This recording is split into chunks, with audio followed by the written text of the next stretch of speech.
Hello दोस्तों, स्वागत है आपका हमारे यूट्यूब चैनल पे। आज हम अपने इनकम टैक्स की कंटिन्यूएशन कर रहे हैं। ठीक है, और अब आगे बढ़ने से पहले हम लोग एक बार देख लेते हैं कि हम लोगों ने अब तक क्या पढ़ा है। सबसे पहले हम लोगों ने टैक्स का मीनिंग देखा था, उसके बाद टाइप देखे, डायरेक्ट इनडायरेक्ट टैक्स। ठीक है, उसके बाद हम लोगों ने इनकम टैक्स एक्ट की शुरुआत की थी, जिसमें हम लोगों ने सेक्शन 1 देखा, शॉर्ट टाइटल एंड कमेंसमेंट, जिसमें क्या था कि इनकम टैक्स एक्ट है 1962 से एप्लीकेबल हुआ और जम्मू कश्मीर के समेत पूरे भारत में क्या है, एप्लीकेबल है। उसके बाद हम लोगों ने सेक्शन 2 में सब सेक्शन 31 में किसकी डेफिनेशन की, पर्सन की डेफिनेशन। 7 टाइप होते थे पर्सन के।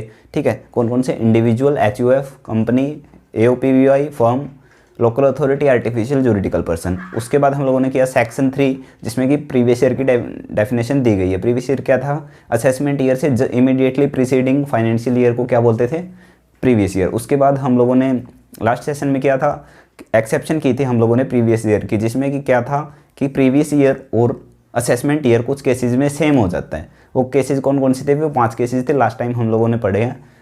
ठीक है, अब उसके बाद चलिए अब हम आगे बढ़ते हैं।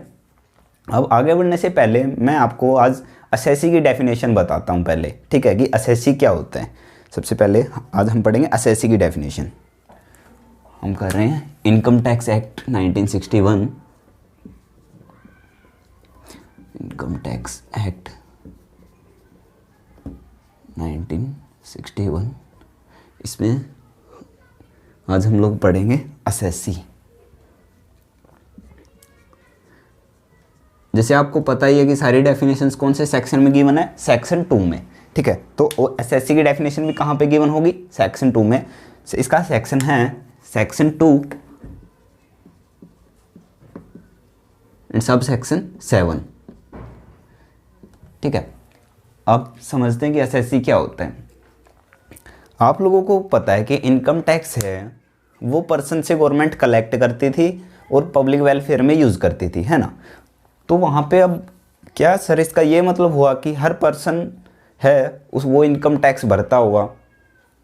मेरे कहने का मतलब है कि जैसे आप स्टूडेंट हो, अभी आप कुछ कमा नहीं रहे, पर आप क्या हो, एक पर्सन हो, क्योंकि उसमें एक इंडिविजुअल की कैटेगरी थी जिसमें आप आओगे तो एक पर्सन हो। तो क्या आप टैक्स भरते हो, मेरा मतलब इनकम टैक्स। तो आप कहोगे कि सर हम कुछ कमाते नहीं तो टैक्स भी नहीं भरते।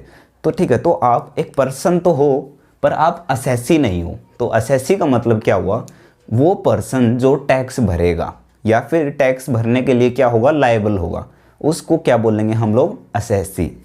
आ रही बात समझ में, कि वो पर्सन जिस पर टैक्स लगा है या फिर वो जो टैक्स की पेमेंट करेगा उसको क्या बोलते हैं हम लोग, असेसी। जिसकी डेफिनेशन कहाँ गिवन है, सेक्शन 2 सब सेक्शन 7 में। तो हम लोग चाहे तो ब्रीफ में लिख सकते हैं कि क्या होता है असेसी। कौन होता है, a person, any person from whom any tax or sum of amount is due।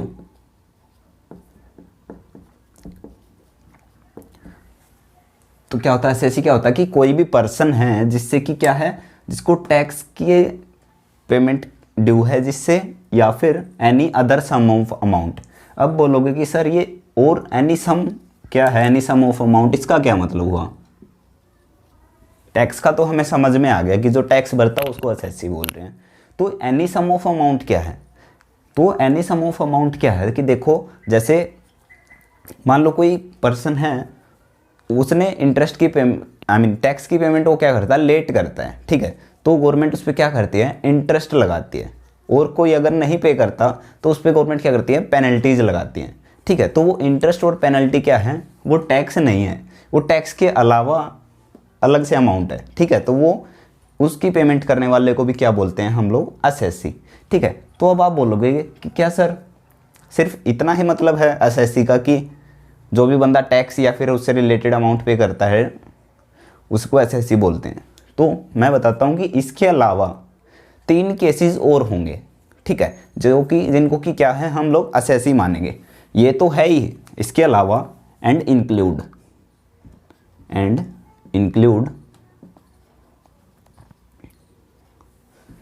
इसके अलावा और कौन हो सकता है, any person against whom any legal proceedings are sorted. Okay, any person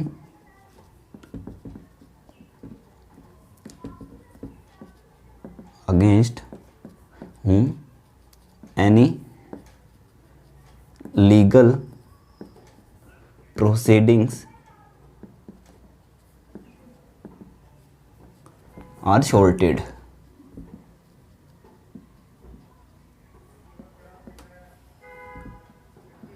इसका क्या मतलब हुआ कि अगर किसी पर्सन पे क्या हो रहा है, इनकम टैक्स डिपार्टमेंट की तरफ से कोई प्रोसीडिंग्स चल रही है, कोई केस चल रहा है उसके ऊपर, तो वो पर्सन भी जब, हालांकि अब तक फैसला आया नहीं है, पर वो भी किस कैटेगरी में आ रहा, अभी वो असेसी की ही कैटेगरी में आएगा जब तक कि उसके ऊपर कोई केस चल रहा है इनकम टैक्स का। ठीक है, तो अब बोलोगे कि सर ये थोड़ा समझ में नहीं आया, कोई एग्जाम्पल से समझाओ। तो क्या होता है कि जैसे कोई पर्सन है, ठीक है, वो उसने अपनी इनकम दिखाई, बहुत कम इनकम दिखाई उसने अपनी, ठीक है, पर उसने अभी अभी एक BMW कार ले ली। ठीक है, तो अब उससे क्या हुआ, अब डिपार्टमेंट ने देखा, इनकम टैक्स डिपार्टमेंट ने, कि इसकी इनकम तो बहुत कम शो कर रहा है, पर ये इसके पास इतनी अमाउंट आई कहाँ से कि इसने एक महंगी कार खरीदी। ठीक है, तो अब क्या करते हैं, वो उसको एक नोटिस भेजते हैं, ठीक है, कि आप इसका हमें ब्यौरा दो, और क्या कर रहे हैं, अब उसके ऊपर से एक तरीके से प्रोसीडिंग्स शुरू हो गई है उस बंदे पे। ठीक है, तो उस बंदे को किस कैटेगरी में डाल दिया जाएगा, असेसी, उसको भी, वो भी क्या कहलाया जाएगा, एक असेसी। ठीक है, तो फर्स्ट पर्सन ये हुआ, फर्स्ट आपके हुआ ये। इसके अलावा ये तो हुआ खुद के लिए, उसके ऊपर प्रोसीडिंग्स चल रही हैं। या एक एग्जांपल ये हो सकता है कि कोई माइनर है, ठीक है, उसके ऊपर प्रोसीडिंग्स चल रही है। कोई माइनर है, माइनर कौन होता था, जो 18 साल से कम का है, ठीक है, उसके ऊपर इनकम टैक्स का कोई क्या चल रहा है, प्रोसीडिंग्स चल रही है। ठीक है, तो उस केस में उसके जो पेरेंट्स होंगे, जो गार्जियंस होंगे, ठीक है, उसमें उसके पेरेंट्स को क्या मान लिया जाएगा, असेसी। ठीक है, तो आई होप आपको समझ में आ रहा होगा यहाँ पे। चलो अब आगे बढ़ते हैं। इसके बाद आपका सेकंड पॉइंट आता है इसमें, और असेसी कौन होता है, any person who is deemed to be assessee. अब ये क्या होता है, डीम्ड वर्ड है ना, ये आपको इनकम टैक्स में कई बार देखने को मिलेगा। मैं आपको बता देता हूँ, डीम्ड का मतलब होता है मान लेना। मानता कौन है, ये गवर्नमेंट। ठीक है, तो वो पर्सन जिसको कि गवर्नमेंट क्या कर ले, असेसी मान ले। ठीक है, कि देखो समझो, असेसी कौन होता है, जो टैक्स की पेमेंट करता है वो होता है असेसी, या फिर जिसके ऊपर टैक्स लगा हुआ है।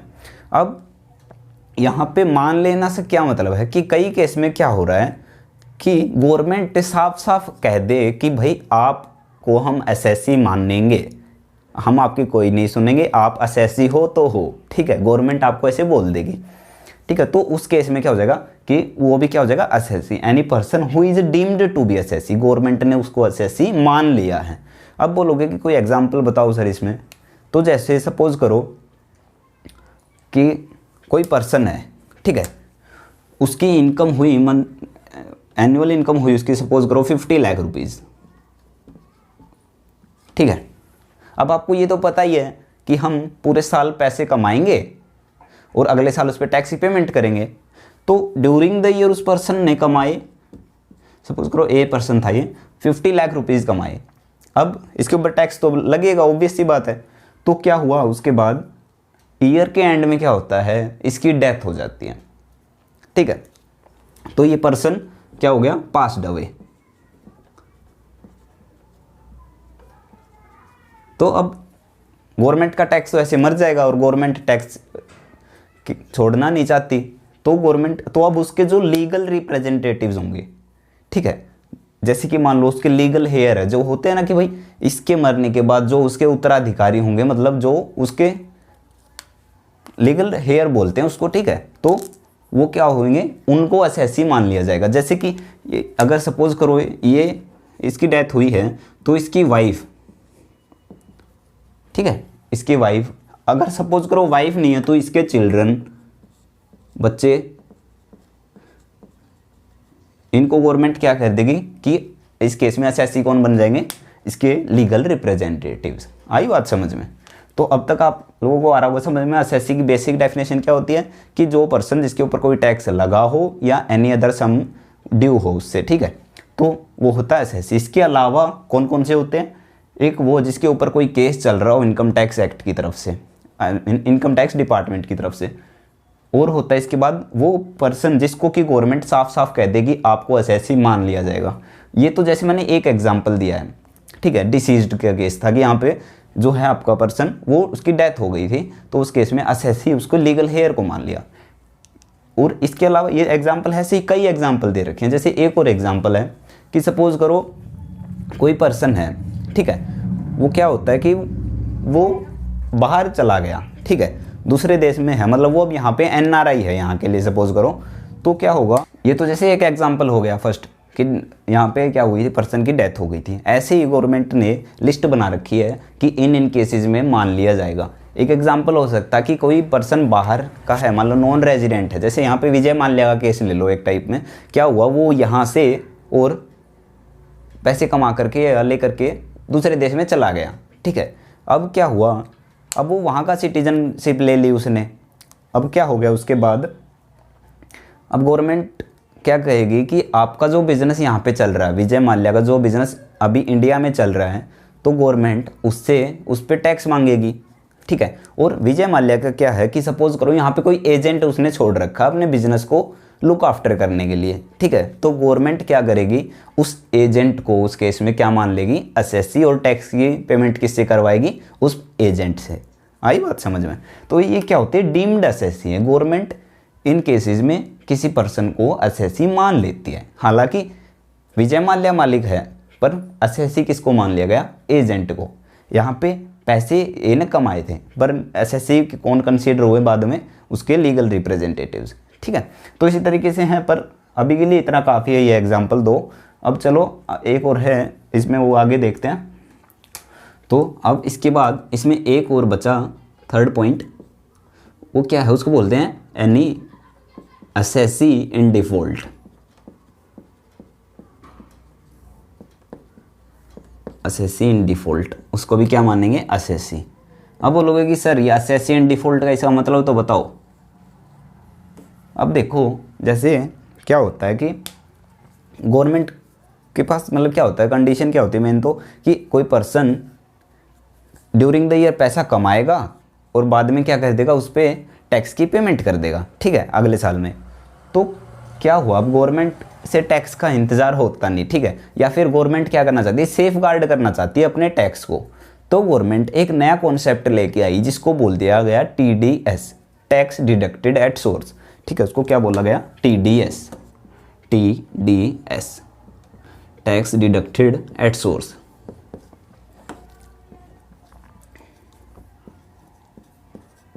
इसमें क्या होता है कि एग्जाम्पल से समझो कि सपोज करो ए और बी, ये एम्प्लॉयर है और ये क्या है, एम्प्लॉय।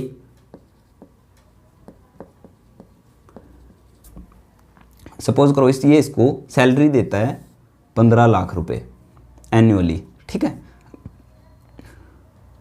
15 लाख रुपए इसकी सैलरी है। और फिर ये इस पे क्या कर देता है, बी बाद में इस 15 लाख पे क्या कर देता है, टैक्स पे करेगा गवर्नमेंट को, है ना। तो अब इस केस में क्या होगा, तो गवर्नमेंट क्या बोली कि एम्प्लॉयर से बोली कि आप एक काम करो, जो टैक्स की पेमेंट आगे चल के बी करने वाला है ना, उसकी आप अभी हम उसके नाम पर पेमेंट कर दो। जैसे कि सपोज करो टैक्स रेट है 10%, ठीक है, तो गवर्नमेंट बोलेगी कि 15 लाख आपको पेमेंट करनी थी सैलरी की बी को, जिसमें से काम करो 10% टैक्स लगेगा, तो मतलब 1.5 लाख रुपए टैक्स है, ठीक है, 1.5 लाख। तो आप इस टैक्स की पेमेंट किसको कर दो, डायरेक्ट गवर्नमेंट को, किसको, गवर्नमेंट को। और जो बचे कितने, 13.5 लाख रुपए, आप वो उसकी पेमेंट किसको कर दो, एम्प्लॉय को। आई बात समझ में? तो इसको बोलते हैं टीडीएस, जिससे कि गवर्नमेंट क्या हो जाता है, सेफगार्ड हो जाता है कि गवर्नमेंट को टैक्स इजीली मिल जाता है। सोर्स पे ही टैक्स मिल गया, ठीक है। इसी तरीके से और भी केसेस होते हैं, पर मेन जो है अभी समझाने के लिए हम सैलरी का एग्जांपल ले रहे हैं। तो देखो टीडीएस का मतलब आया समझ में कि जब कोई इनकम, मतलब कोई बंदा पेमेंट करता है दूसरे को और वो उसके इनकम का नेचर है, जैसे सैलरी है इस एग्जांपल में, ठीक है। तो उस केस में गवर्नमेंट कहती है कि जो पेयर है ना, इनकम को जो पे कर रहा है वो ही टैक्स की डिडक्शन करके और गवर्नमेंट को पे कर दे। आई बात समझ में। जैसे इस केस में क्या बोल रही सरकार कि ए को कि आप एक काम करो, आप ही हमको टैक्स की पेमेंट कर दो, ठीक है। और जो यहाँ पे आया बना 1.5 लाख, ये कौन पे कर देगा? एम्प्लॉयर, ठीक है। तो इस केस में आया समझ में। तो टीडीएस में पेमेंट कौन कर रहा है टैक्स की? एम्प्लॉयर कर रहा है या फिर पेयर कर रहा है इनकम का। तो अगर ये एम्प्लॉयर इस टीडीएस को डिडक्ट करने में असफल होता है, मतलब कि काटना भूल जाता है, इसको डायरेक्ट समझ करो 15 लाख की कर देता है और टीडीएस काटना भूल गया, ठीक है, तो उसको बोलते हैं असेसी इन डिफ़ॉल्ट।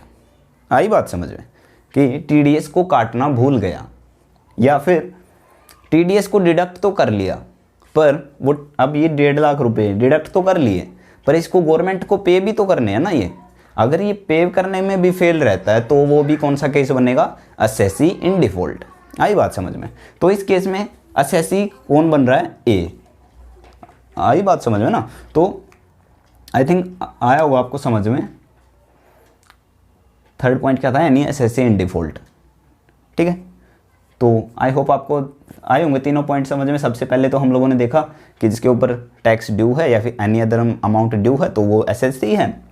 उसके बाद इसके अलावा 3 पॉइंट और थे कि किसी के ऊपर कोई केस चल रहा हो इनकम टैक्स डिपार्टमेंट का, या गवर्नमेंट डीम्ड कर ले उसको एसएससी एज एन एसएससी, या फिर थर्ड है कि एनी एसएससी इन डिफ़ॉल्ट, कि कोई टीडीएस को डिडक्ट करने या पे करने में फेल हो जाए तो वो क्या बन जाएगा? एसएससी, ठीक है।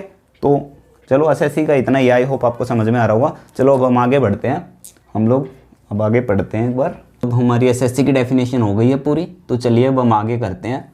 तो अब तक हम लोगों ने कौन कौन से सेक्शन देख लिए? हम लोगों ने सेक्शन 1 देखा, सेक्शन 2 सब सेक्शन 31 में पर्सन की डेफिनेशन देखी थी। अभी अभी हम लोगों ने देखी सेक्शन 2 सब सेक्शन 7 में किसकी? एसएससी की डेफिनेशन देखी है। इसके अलावा सेक्शन 3 हम लोगों ने प्रीवियस ईयर देख लिया है, ठीक है। अब तो हम लोग आगे बढ़ते हैं, सेक्शन नंबर 4 पे आते हैं अभी हम।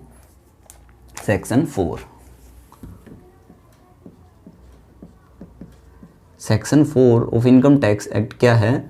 इसको बोलते हैं charging section of income tax.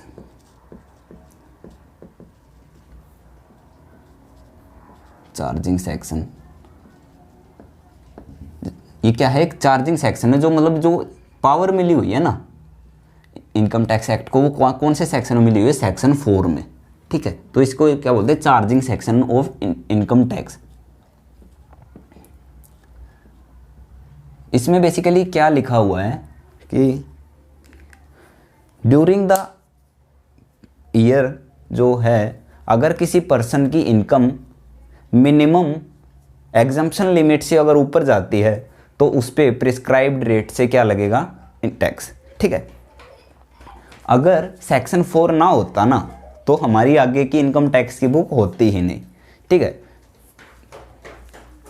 तो यहाँ पे क्या है? इसमें बेसिकली जो जैसे होता ना पेपर में, मान लो आपसे पहले ही आप कई बार पूछते हैं टीचर से कि सर कैसा पेपर आएगा, कि मतलब किस टाइप के क्वेश्चन होंगे, तो सर क्या बताते हैं आपको? एक ब्लूप्रिंट बताते हैं कि 2 मार्क्स के इतने क्वेश्चन आएंगे, 6 मार्क्स के इतने क्वेश्चन आएंगे, इस टॉपिक में से इतने आएंगे, इसमें से इतने आएंगे।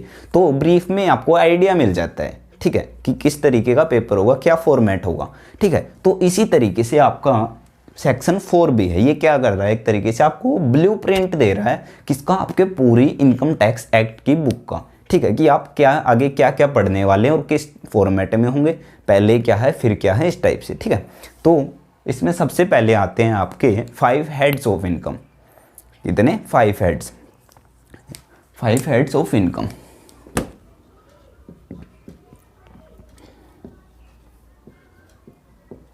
अब गवर्नमेंट का कहना क्या है कि आप कुछ भी कमाते हो, किसी भी तरीके से आप पैसा कमाते हो, तो वो इन 5 हेड्स में से किसी एक हेड में आ जाएगा, ठीक है। अब खुद सोचो कि कोई पर्सन है वो पैसा कैसे कमा सकता है, खुद सोचो। आप कहोगे कि सर वो नौकरी कर सकता है किसी के पास, ठीक है, तो नौकरी से उसको क्या मिलेगी, सैलरी, ठीक है, तो मतलब वो सैलरी के ज़रिए पैसा कमा सकता है। आप बोलोगे कि सर वो खुद का बिजनेस कर सकता है या फिर कोई प्रोफेशन कर सकता है, ठीक है, और क्या हो सकता है। आप बोलोगे कि सर कोई ज़मीन बेच दे सर वो अपनी, ठीक है, जायदाद बेच के वहाँ से वो पैसा कमा सकता है, ठीक है, और क्या सोर्स हो सकते हैं। आप बोलोगे कि सर किराए किराए पे दे दे वो अपने मकान को, वहाँ से पैसा कमा सकता है। तो इस तरीके से आपके जो जो तरीके ध्यान में आ रहे हैं ना, वो उनको आप सोचोगे इनकम कैसे कैसे कमा सकते हैं, ठीक है। आपने जो जो सोचा ना, गवर्नमेंट कहती है कि वो सारी इनकम आपकी इन 5 हेड से बाहर नहीं जाएगी, ठीक है। गवर्नमेंट ने उनके लिए एक कैटेगरीज बना दी, ठीक है। तो कितनी कैटेगरी बनाई गई है, 5, और गवर्नमेंट कहती है कि आपकी पूरी इनकम कहाँ पे आ जाएगी, इन 5 हेड्स में लिख देंगे। तो हेड्स देख लेते हैं हम। सबसे पहले आता है आपका income from salary, income from salary. नाम से ही पता चल गया होगा कि कोई पर्सन अगर कहीं पे जॉब करता है और वहाँ से उसको जो सैलरी मिलती है, इनकम मिलती है, तो वो उसको हम कहाँ पे, किस हेड में लिखेंगे, इसमें, पहले में, ठीक है।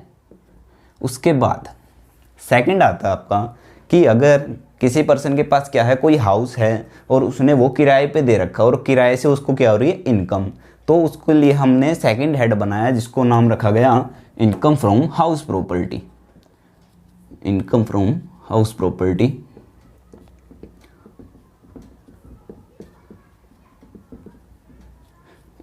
इन हेड्स को हम आगे डिटेल में पढ़ेंगे, अभी हम ये क्या है, ब्लूप्रिंट है, ब्रीफ में बता रहे हैं कि क्या क्या है आगे, ठीक है। तो सबसे पहले आपकी इनकम फ्रॉम सैलरी, तो फिर है आपकी income from house property, third कहते हैं कि आपका जो है पीजीबीपी।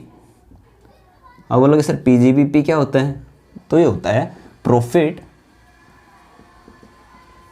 और गेन फ्रॉम बिजनेस और प्रोफेशन, फ्रॉम बिजनेस और प्रोफेशन। आप कह रहे थे ना कि सर मतलब बिजनेस करके भी पैसा कमा सकता है, ठीक है, या फिर कोई डॉक्टर है तो वो उसका प्रोफेशन है तो वो वहाँ से इनकम कमा रहा है, तो वो इनकम को किस हेड में डाल देंगे हम लोग, पीजीबीपी वाली कैटेगरी में। आ रही ना बात समझ में। अब इसके बाद आगे आया आपका कैपिटल गेन, फोर्थ है आपका कैपिटल गेन। अब बोलोगे सर इसका क्या मतलब, तो देखो जैसे सपोज करो आपने इनकम फ्रॉम हाउस प्रॉपर्टी में क्या पढ़ा, क्या होता होगा कि मतलब आपने कोई घर है वो किराए पे दे दिया और किराए से आपको इनकम हुई, तो उसके लिए तो हेड बना दिया इनकम फ्रॉम हाउस प्रॉपर्टी। अगर आप बोलो कि आपके पास कोई घर है और आपने उस घर को ही क्या कर दिया, सेल ऑफ कर दिया, ठीक है, तो आपको उससे भी इनकम मिली होगी, तो गवर्नमेंट कहती है कि उसके लिए हमने अलग से हेड बनाया है कि उसको नाम बोलेंगे हम कैपिटल गेन। आ रही बात समझ में। ये तो मैंने ज़मीन का, घर का एग्जांपल लिया, इसी तरीके से कोई भी एसेट्स हो सकता है, हम आगे डिटेल में पढ़ेंगे।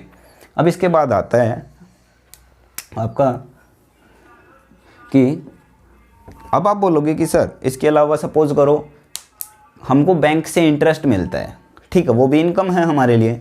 या फिर क्या होता है, हम कई बंदे क्या करते हैं, जुआ खेलते हैं, है तो इनकम ही। या फिर आप कहते हो कि आप जुआ खेल के पैसा कमा रहे हो। देखो दो चीज़ें होती हैं मेन, तो एक होते है कि आप बोलते हो कोई चीज़ लीगल है और कोई है इलीगल। तो इनकम टैक्स एक्ट है ना, इसके नज़रिए में इलीगल और इलीगल का कोई सिस्टम नहीं होता, ठीक है। जैसे हम लोगों ने पर्सन की डेफिनेशन में पढ़ा कि ये माइनर से भी क्या करते हैं, टैक्स वसूल करते हैं, ठीक है। अगर आप किसी कॉन्ट्रैक्ट एक्ट में या फिर वैसे पढ़ोगे तो किसी भी माइनर क्या होते हैं, माइनर हर चीज़ में बच जाता पर इनकम टैक्स में नहीं बचता। इसी तरीके से इनकम के केस में भी क्या है, चाहे वो लीगल तरीके से कमाई गई हो चाहे इलीगल, गवर्नमेंट कहती है हमें कोई फ़र्क नहीं पड़ता, हमको तो क्या चाहिए, टैक्स। सॉरी। तो गवर्नमेंट क्या कहती है कि गवर्नमेंट को तो चाहिए टैक्स, ठीक है। तो इस तरीके से जो भी इनकम के आपके अलग से तरीके बचे उसके लिए एक अलग से हेड बना दिया गया जिसका नाम रखा गया इनकम फ्रॉम अदर सोर्सेज। क्या नाम रखा गया, इनकम फ्रॉम अदर सोर्सेज।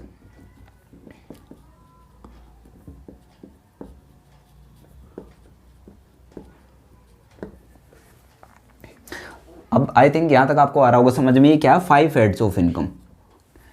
तो हम कोई भी पर्सन है वो इनकम कमाएगा तो उसकी क्या होगी, इन्हीं 5 कैटेगरी में से किसी एक में आएगी। अब इसके बाद क्या होगा, इसके बाद होएगा ऐड कर दो clubbing of income. Clubbing of income. अब बोलोगे सर ये क्या होता है?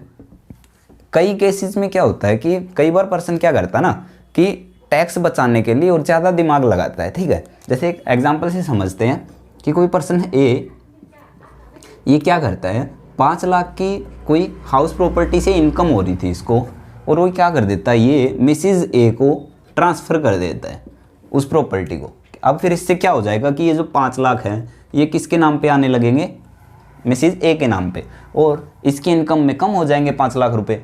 तो गवर्नमेंट ने देखा कि ये टैक्स बचाने की कोशिश कर रहे हैं, तो गवर्नमेंट ऐसे केस में क्या कहेगी कि ये इनकम मिसिज ए की नहीं है, ये आपकी ही है, ठीक है। तो इसकी इनकम को इसमें क्या कर लिया गया, क्लब कर लिया गया, ठीक है। तो इसको बोलते हैं क्लबिंग ऑफ इनकम। इसके बाद है लेस कर दो आप set off and carry forward of losses. अब बोलोगे सर इसका क्या मतलब है? अब ये देखो कि किसी पर्सन है, कोई अगर बिजनेस में इन्वॉल्व है, तो ये तो है नहीं कि हर साल उसको प्रॉफिट ही होएगा, ऐसा भी तो हो सकता है उसको लॉस हो जाए। तो पर्सन कहता है कि सॉरी, कि जब हमारी इनकम हुई, हमको प्रॉफिट हुआ, तो गवर्नमेंट से कहता है कि आप जब हमसे टैक्स लेने आ गए, पर इस साल हमको लॉस हुआ तो उसका क्या, अब आप हमको टैक्स दो, ठीक है। तो उसका कहना भी ठीक है कि आप प्रॉफिट हुआ तो आ जाते हैं मांगने, और जब लॉस हुआ तो पूछते भी नहीं है। तो ऐसे केस में गवर्नमेंट क्या कहती है कि अगर आपको लॉस हुआ है तो मान लो गवर्नमेंट क्या कहती है कि अगर आपको लॉस हुआ है तो क्या करो, आप हमसे डिडक्शन ले लेना, अगले साल जो आपका टैक्स बने ना, जैसे सपोज करो इस साल आपको लॉस के कारण मान लो लॉस हुआ है 10,000 का, तो गवर्नमेंट क्या बोलेगी, अगले साल जो आपका प्रॉफिट होगा ना, उसमें से आप क्या कर लेना, इसको सेट ऑफ कर लेना, ठीक है, नेक्स्ट ईयर वाले में। तो इसको बोलते हैं set off and carry forward of losses. आई बात समझ में? बाकी हम डिटेल में पढ़ेंगे तब आपको और अच्छे से समझ में आएगा। अभी हम ब्लूप्रिंट देख रहे हैं क्या क्या होने वाला है इसमें। अब इन सब को ऐड करने के बाद हमारे पास आ जाती है gross total income. Gross total income, ठीक है। उसके बाद आपको गवर्नमेंट देती है डिडक्शन। गवर्नमेंट कहती है कि आप हमसे कुछ छूट ले सकते हो, ठीक है। वो छूट क्या होगी और किस तरीके से होगी वो हम डिटेल में आगे पढ़ेंगे। अभी जैसे गवर्नमेंट कहती है कि कई जगह आप पैसे इन्वेस्ट करो। गवर्नमेंट कहती है आपने अपनी LIC की पॉलिसी कर ले रखी है, तो उसका अगर प्रीमियम पे करते हो तो आप माइनस कर लो अपनी इनकम में से, ठीक है। तो इस तरीके से कुछ छूटें दे रखी हैं जो कि सेक्शन 80C से 80U तक डिफाइन है, उनको हम डिटेल में आगे पढ़ेंगे। तो माइनस कर दो क्या, डिडक्शंस। अब इसके बाद आ जाएगी आपकी टैक्सेबल इनकम। टैक्सेबल इनकम आ गई। अब इसके बाद क्या करेंगे हम लोग, इसको टैक्स रेट से मल्टीप्लाई कर दो। सपोज करो आपकी 1 लाख आई है टैक्सेबल इनकम और टैक्स रेट है सपोज करो 10%। टैक्स रेट है, टैक्स रेट से क्या कर दो, मल्टीप्लाई कर दो, तो कितना हो जाएगा 10,000, ठीक है। मतलब टैक्स रेट आपकी 10%, तो कितना 10,000 हो जाएगा आपका टैक्स बन जाएगा, है ना।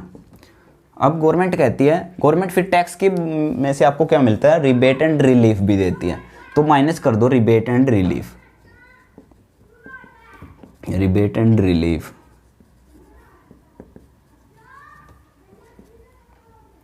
जो भी अमाउंट होगी। उसके बाद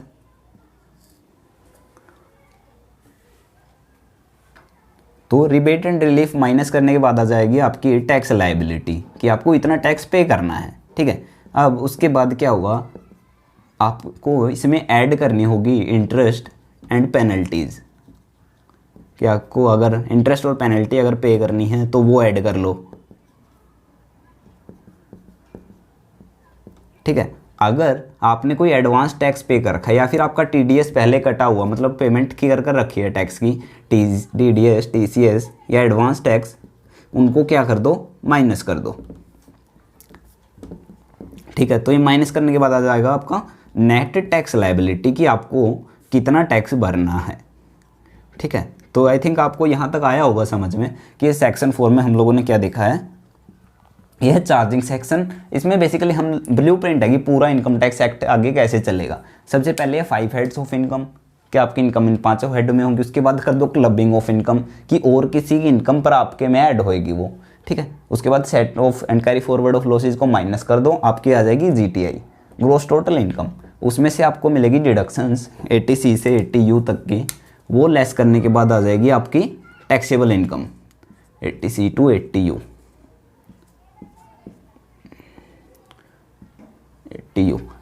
ठीक है, उसको फिर टैक्स रेट से मल्टीप्लाई कर देंगे तो आपकी टैक्स की अमाउंट आ जाएगी।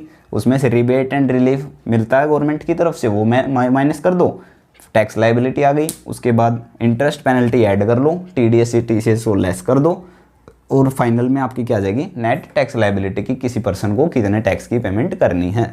ठीक है, तो आई होप ये समझ में आया होगा आपको। ठीक है, तो आगे हम अपने अगले लेक्चर में करेंगे, तब तक के लिए थैंक यू।